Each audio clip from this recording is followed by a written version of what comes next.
Good afternoon, travelers.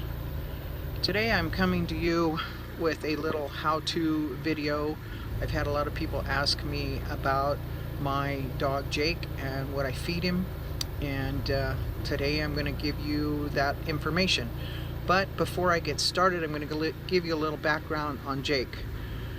I got Jake 9 years ago. He was 11 weeks old when I got him. He was born in 2000, and he was born in Park Rapids, Minnesota. I got him specifically to replace a assistance dog that I already had that was getting very old and she couldn't work any longer. And she has since passed away.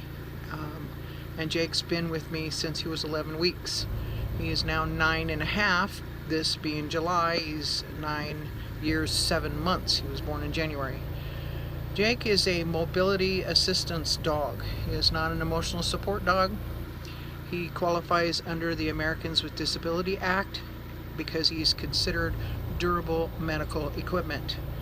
And he is not treated as durable medical equipment, but he qualifies under that and public access. So Jake was trained by myself and several other individuals.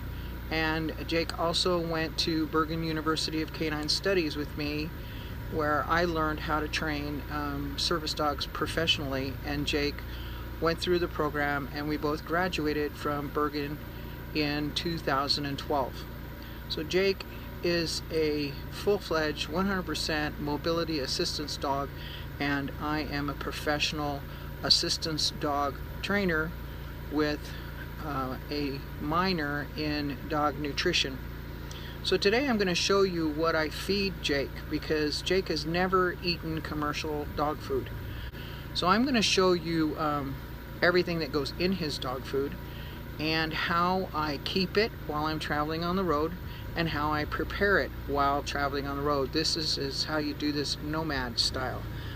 You can do it in your house and it's super easy, but nomad style has its own little challenges. First challenge is, how do you keep fresh food?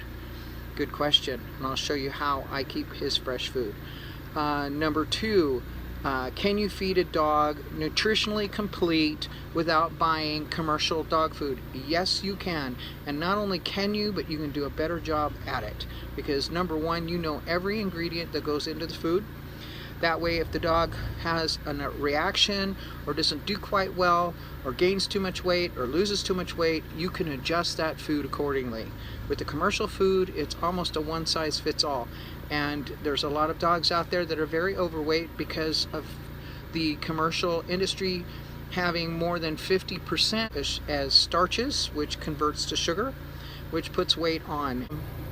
Let's get started, and I'll show you what Jake eats. First off, I'm going to go through the ingredient list. My bowls are dirty because I've already made one batch. I usually make 2 batches at a time. That way I have one in the fridge.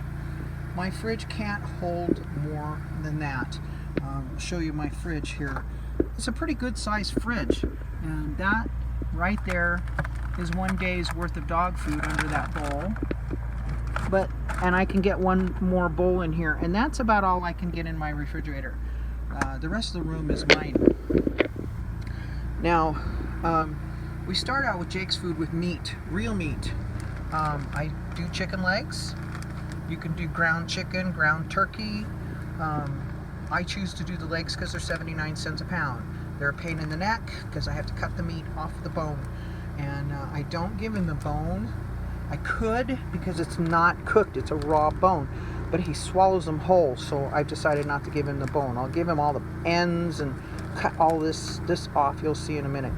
Okay, the other ingredient Jake gets is beef. Okay, there's a 1/4 pound beef patty here, and it was frozen. It is now thawed. I do not feed Walmart beef. Walmart beef has what they call pink slime in it, and if you can look here, this is meat. There isn't any slime in this burger, and you can tell when you get it, it's really pinkish color and it disintegrates when you cook it. This beef stays beef. I buy my beef from Costco.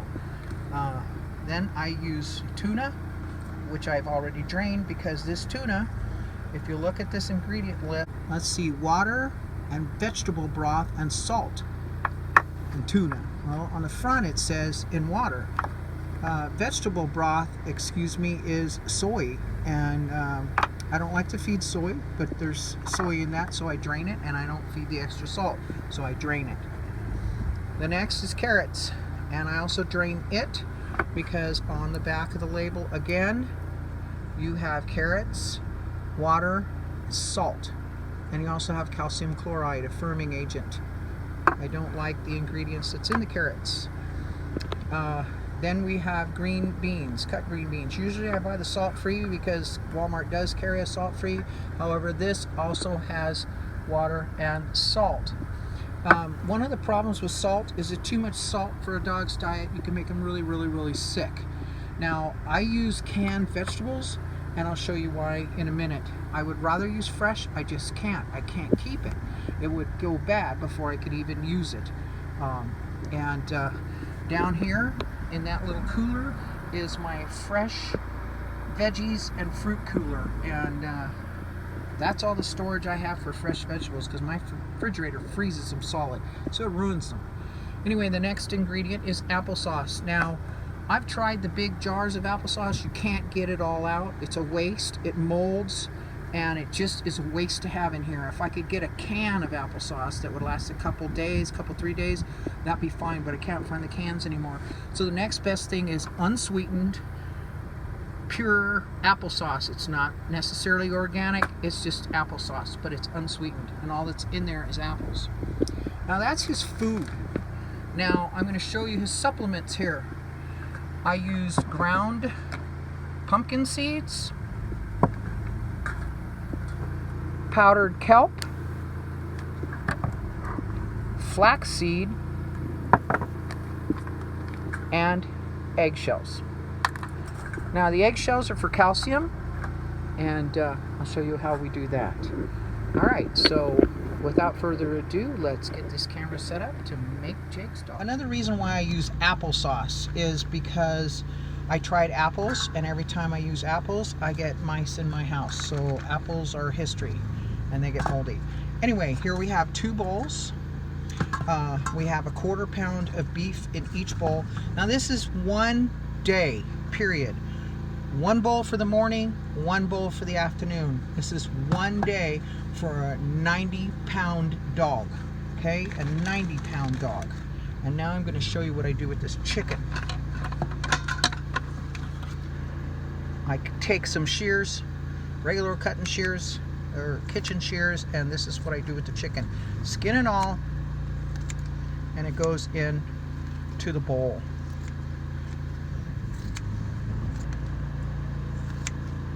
Now, this takes a while, so when I will stop this and come back after it's all chopped up in there and show you what's going on. This is chicken bone number 2, chicken bone number 1. As you can see, I've cut off the ends. He gets the ends. He doesn't get this part of the bone. Okay, now that's the grossest part, or the nastiest part for me.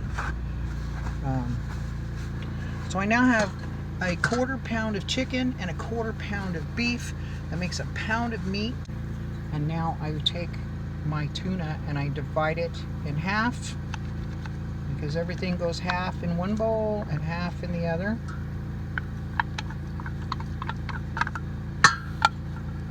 The tuna adds omega-3s, 6, 9s, and a lot of anti-inflammatory help for the immune system. The fish is really good. Salmon would be better. Salmon's very expensive, so I use tuna. I know a lot of people are like, oh, watch the mercury content. Okay, I'm watching. Okay, applesauce. This is what I do for him.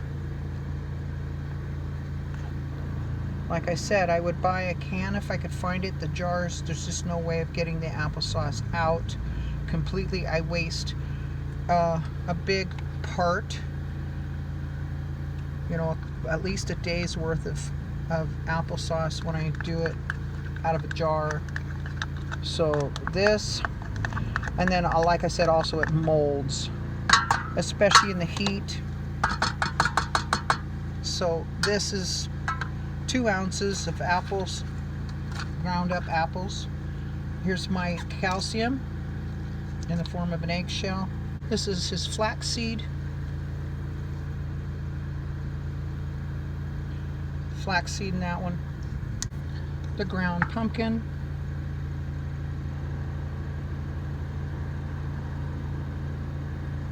And if anybody wants the recipe to this, they can ask me in the comments and I'll be glad to give you the recipe. But I would need to know your dog's size and then we can determine it from there. My daughter just started feeding her little dog this stuff, and her dog is 15 pounds overweight. It's already lost 4 or 5 pounds and it's losing it slowly, and the dog is eating it like crazy. She's also feeding this to her cat, but she's adding a sardine with it for the cat. So the cat can eat the same food, just add a sardine, and a cat's only going to eat an ounce or 2. This ends up being 1.5 pounds of food, so this is a lot of food. This is, like I said, is for an 80 to 90 pound dog. This is kelp, and just a little dab will do you on the kelp. Carrots, and I strain those. I'm not going to be able to show you that, but I'm just going to, I've got a strainer in my little sink over here, and I'm going to strain those. So there's the carrots now, and I use half of a can per bowl, and I know approximately how much is half. I just eyeball it. He gets this in the same day, so he's getting all this food in one day. And then I'm going with the green beans here next, and I'm draining those as well.